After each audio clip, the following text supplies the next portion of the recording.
کریم آقا صلی اللہ علیہ وسلم فرماتے ہیں جس نے میری سنت کی حفاظت کی تو فرمایا اللہ تعالیٰ 4 باتوں سے اس کی تکریم فرمائے گا۔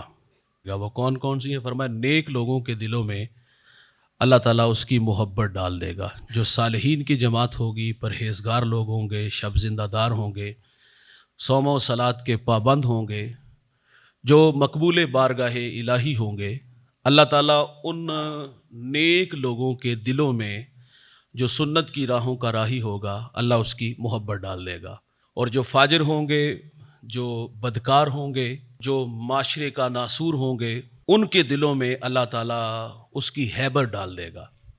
اور تیسرا فرمایا جو سنت میں عمل کرنے والا ہوگا اللہ اس کا رزق کشادہ کر دے گا۔ اور چوتھا فرمایا کہ اللہ تعالیٰ اس کو ایمان پہ پختگی عطا فرمائے گا جو سنت پہ عمل کرنے والا ہوگا۔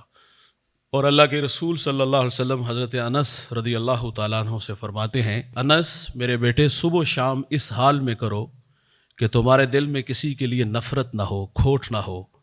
تو فرمایا یہ تمہارے نبی محمد کی سنت ہے۔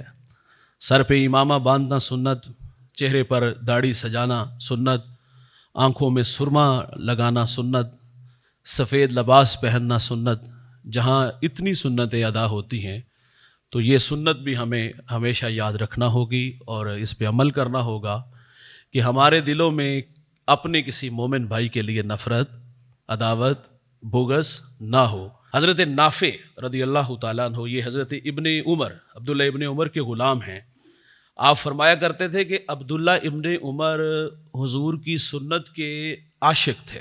عبداللہ ابن عمر سے میرے نبی کا پیار کتنا تھا؟ حضور فرماتے کہ عبداللہ ابن عمر بہت پیارا بندہ ہے۔ ایک جگہ فرماتے کہ عبداللہ بہت صالح ہے، بہت نیک ہے، کہیں پیارا کہتے ہیں کہیں صالح کہتے ہیں۔ تو حضرت عبداللہ ابن عمر رضی اللہ تعالیٰ عنہ حضور کی سنت پر عمل کرنے کی جو ان کی کیفیت تھی، اللہ کے رسول صلی اللہ علیہ وسلم جس پیڑ کے نیچے چند لمحوں کے لیے ٹھہرے تھے نا، عبداللہ ابن عمر اس کے سائے میں آ کے اکثر بیٹھا کرتے تھے، اس درخت کو پانی بھی دیتے تھے کہ اس کے سائے میں میرے رسول چند لمحوں کے لیے ٹھہرے ہیں۔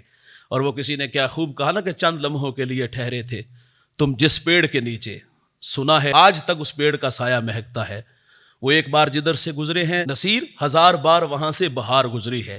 یار حضرت عبداللہ ابن عمر رضی اللہ تعالیٰ عنہ ایک دفعہ ایک درخت کے پاس سے گزرے اور سر جھکا کے گزر گئے، تو ساتھ کسی دوست نے کہا یہاں تکلف سے گزرنے کی ضرورت نہیں، قد بڑا ہے۔ تو آپ فرماتے ایک دفعہ میں حضور کے ساتھ اس راستے سے گزرا تھا تو اس وقت اس کا قد چھوٹا تھا، کہا گو کہ بڑا ہو گیا ہے، لیکن حضور کو جب میں نے گزرتے دیکھا تھا تو حضور احتیاط سے گزرے تھے، سر جھکا کے گزرے تھے، تو میں تو حضور کی اس ادا کو ادا کر رہا ہوں۔ اونٹنی پہ سوار گول چکر لگانے لگے، کسی نے کہا کیوں چکر لگا رہے ہو؟ کہا مجھے نہیں پتا۔ تو کہا پھر کیوں لگا رہے ہو؟ کہا حضور کو دیکھا تھا، حضور چکر لگا رہے تھے تو آج حضور کی یاد آئی تو میں نے بھی وہ ادا اپنا لی۔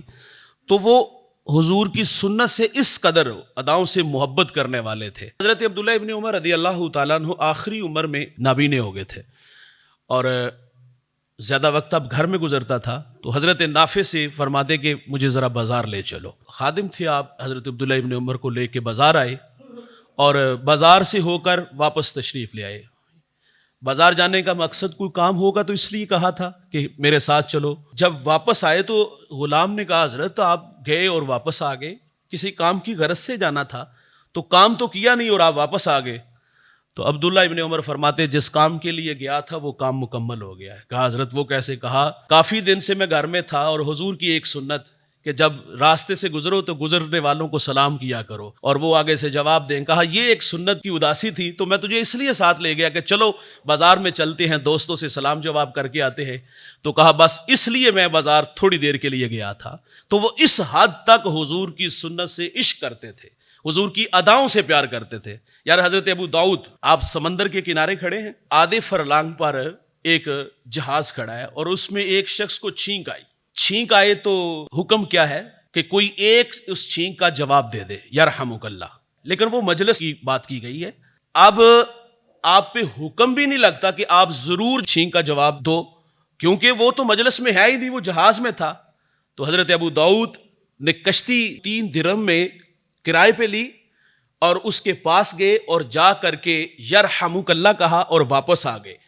اور یہ ادا اللہ کو پسند آئی، غائب سے آواز آئی، ہاتف سے آواز آئی کہ ابو داؤد آج تو نے 3 درہم میں جنت کو خرید لیا ہے۔ یہ حضور کی سنت سے پیار ہے۔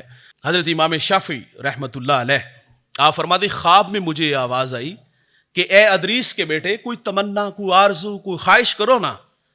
تو فرماتے کہ بس دعا کریں اللہ خاتمہ ایمان پہ فرما دے۔ دیکھیے وقت آخر ایمان لوٹ لیتا ہے شیطان۔ اللہ سے یہ ہر نماز میں دعا مانگا کرو کہ اللہ ہمیں شیطان کے شر سے محفوظ رکھ اور مرتے وقت ہمیں کلمہ نصیب فرمانا۔ لوٹ لیتا ہے شیطان انسان کا ایمان۔ دنیا میں سب سے بڑی دولت انسان کے پاس وہ دولت ایمان ہی ہے نا، اور آخرت میں سب سے بڑی دولت وہ دیدار الہی ہوگا۔ حضرت امام شافعی کو خواب میں کسی نے کہا اے ادریس کے بیٹے مانگو، کیا مانگتے ہو؟ کوئی طلب، کوئی آرزو، کوئی تمنا؟ تو کہا کہ آرزو ہے کہ اللہ خاتمہ ایمان پہ فرما دے۔ تو آواز آئی کہ اس دعا کے ساتھ یہ بھی دعا کیا کرو کہ اللہ تعالیٰ میرا خاتمہ ایمان اور سنت پہ فرما دے۔